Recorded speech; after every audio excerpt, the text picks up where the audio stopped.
New York is the city that never sleeps, and neither does Sal Licata. From Flushing in the Bronx to the Meadowlands in MSG, Sal sounds off on the biggest sports news of the day. Welcome to WFAN Daily with Sal Licata. You know, that liner says I never sleep, but I wish I actually did fall asleep while watching that game. I almost did several times, but as I sit here and try to stay awake at night and watch the Yankees look to win their fifth straight to start the year, we just get done watching the Mets again, predictably so, show no life. Like, you could tell that these things are going to happen when you see a team going this poorly to start the year. You just feel it. It just, you know it. There's something there. To a man, they're pressing. It started with opening day. Oh, let's get off to a new start to the season. Carlos Mendoza, new manager, new field, new energy. They get one hit. Okay, let's get off the schneid. Game two, they lose that game. Bad starting pitching. It's the same exact stuff. Like, I don't know how much more I can take of this before we start screaming for significant changes to be made. Like, now, it's not going to happen 4 games in, obviously, but this is going toward the direction of blowing the whole thing up. McNeil, Alonso, see ya. That's what's going to happen here. Like, there's no way you could justify keeping Pete Alonso on the team beyond the deadline. It doesn't mean they can't bring him back. But if the Mets continue to do this, they're not going to. You're going to have to trade him and further expedite their rebuild process. The only thing that makes me feel somewhat better about where the Mets are at right now is that I had no expectations for them coming in anyway. But even they've managed to sink lower than the low expectations. Remember, Steve Cohen lowered the expectations. And then they all said, yeah, lower the expectations and outperform them, go high. No, only the Mets could lower the expectations and go even lower than that. Like, you thought last year was bad. This is even worse than that. It's dreadful. Why can't they score? Why do the Mets make it look so impossible to score runs? Like, we're not just talking about winning or losing games. I'm talking about scoring runs. See the baseball, hit the baseball, and score runs. You know, guys run around the bases. If you're a fan of the Mets, you're not really familiar with that philosophy, although you see other teams do it on occasion. But really, teams around the league, if you don't watch Met games, they score runs. Even the worst teams score runs. The Mets make it feel impossible. Since they've been in that damn Citi Field, they have made scoring runs feel like an impossibility the majority of times. Go back to even 2015 when they were good, but it was all about the pitching. And we were begging for a bat. Please get a bat. Obviously, you could go back even further since its inception, what it did to David Wright, Jason Bay, and on and on and on. And then even with Jacob deGrom, the Mets, deGrom will go out there and dominate for 8-9 innings, and yet the Mets don't have a run. And that's the same stuff. I don't understand how different players come and go, but yet the Mets cannot score runs, specifically in their home ballpark. 2022 proved to be the aberration, and they were a good team that year until the Atlanta series in September. And we keep referencing that because, to me, that was the end of this core group. That was it. That's the end of it. So what do we, like, tonight was essentially a must-win against Detroit. So what are we waiting for next now? Now it's, can't lose again on Tuesday night. Okay, but then what happens when they inevitably do? Can't lose again on Wednesday. What happens when they lose the series for the Tigers? Actually, I take it back. They may not lose on Tuesday or Wednesday night because the rain may come and save them and prolong the inevitable. Bottom line is, they're not any good. We knew the starting pitching was going to be a problem. And by the way, let me give credit to Sean Manaea, who pitched his rear end off tonight and looked great. Obviously, no hit through his 5 2/3, whatever it was, before finally giving up that base hit. Nimmo throws out a run at the plate. He was terrific. Sean Manaea deserves a ton of credit. You want to try to at least accentuate the positives. Not that difficult because there's 1 or 2 of them out of the whole team. Francisco Alvarez would be another one. But, I mean, the starting pitching is not very good. The bullpen is okay. And on that note, we had a caller talk about this on Monday when a caller called the show saying how the trumpets are ridiculous. It's not that the trumpets are ridiculous. I'm not going to get on the Mets or Citi Field for celebrating the trumpets. However, what made the trumpets special was Edwin Diaz coming in to close out a win in 2022. It wasn't the song. It wasn't the theatrics. It wasn't the walk to the bullpen. It wasn't the fireworks. It wasn't the lights going out. It was that it meant when you heard that the Mets were about to get a win. Now it's not about that. We've seen them twice so far in the first 4 games, and neither time was when the Mets were about to get a win. They were down 1 run one time, and they were scoreless tie the other. So the special, like, I don't know if that's lost on the Mets or social media people or what, but it's not about the effing song or the trumpets. It's not about that. It's about the excitement knowing what was following that, usually a win. So it definitely loses its luster. I'm not saying stop doing it. I get the appeal, and I do think for the fans in the ballpark, it is special when you go out to the game. You spend a lot of money. God knows they're not giving you much else to cheer about. So you got to cheer about something. You got to be excited about something. So that's it, the theatrics of it. However, what made it special was that you knew what it was following. A win was coming after you heard those trumpets. That is not the case anymore. They're just not good. I can't even believe I'm going to say this. I mean, I've already said it before, but they're not getting back to 500. The Mets won't see 500 now. Forget it. It's gone. Dunzo. For their first 4 games of the year. They got a road trip coming up in Atlanta. What do you think's going to happen there? Like, all of a sudden they're going to figure it out? Here's what's going to happen. Predictable, because we've already seen this story. They're going to say after the game, oh, frustrating loss. It's early. We're scuffling. We'll pick it back up. We'll be okay. Oh, I need to do a little bit better. Oh, this, oh, that. We'll be okay. Mendy, yeah, we'll be all right. We still believe in these guys. Oh, my God. I can't take it anymore. I can't take it.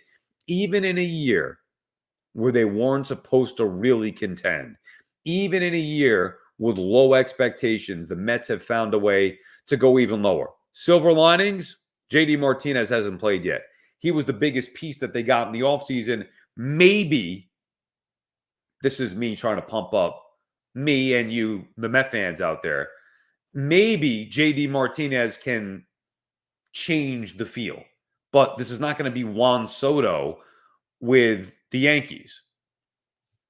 He's just not that player. So he can be an upgrade, but one guy can't do it. I've watched the Mets do the same stuff since the end of 2022, where it's individual after individual after individual, as opposed to a cohesive lineup. This is about the lineup. This is not about the pitching. It's not even about, not the defense, which was crappy, not the bullpen, which, again, not very good there in the 10th inning, blowing apart, not the starting pitching, which for the most part hasn't been good outside of Manaea tonight. It's about the offense. It's about McNeil. It's about Lindor. It's about Alonso. It's about Nimmo. It's the same guys. There's something off with this group. I said yesterday, actually it was earlier today, that I feel like Lindor's not having fun. And it's not just Lindor. Watch the team and tell me the guys that play with great energy and great passion. It's Francisco Alvarez. Now, Lindor does it to a certain extent, but you could see him wearing the weight of the Met fan base on his shoulders. At least I could see that.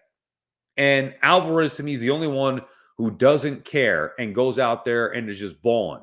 Both sides of it, defensively, offensively. Alvarez is a beast and a stud. And that energy needs to feed throughout the rest of that clubhouse. For now, it just simply is not. And the Mets, 4 games in, new manager, new feel, new lowered expectations. Same stuff. It's the same stuff. It's actually even worse. It's even worse than last season. Now, the results to expectations last season were worse because we thought that team could do some serious damage. Obviously, turned out they couldn't. This year, low expectations, low results. And there may be nothing more frustrating in sports to watch than a team that cannot score runs or score points. You want to go for football, fine, same thing. Like, you can live with a team in baseball that can't get outs in the back end of their bullpen. It's frustrating, sure, but you can live with that. Like, all right, you just gave up 2, let's go get 3. With the Mets, the thing that they do the most often, similar to the Jets, the thing that they do the most often, they don't score points. as the Yankees take a 1-0 lead. I'm watching this live. Sorry to give you the update here. I know you're probably listening to this. If you're not watching live right now, it's recorded Monday night. You'll be listening to it Tuesday morning.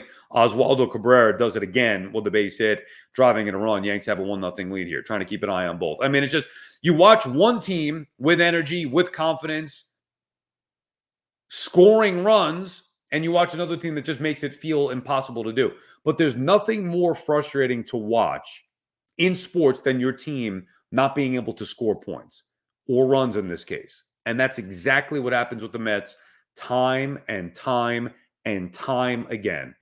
And I don't see how it's changing. The hope is that JD Martinez will change things. The reality is JD Martinez is not going to change anything. And I'd be willing to bet not only will the Mets not get back to 500 at any point this year, that the Mets will be big time, and I mean big time sellers at the trade deadline.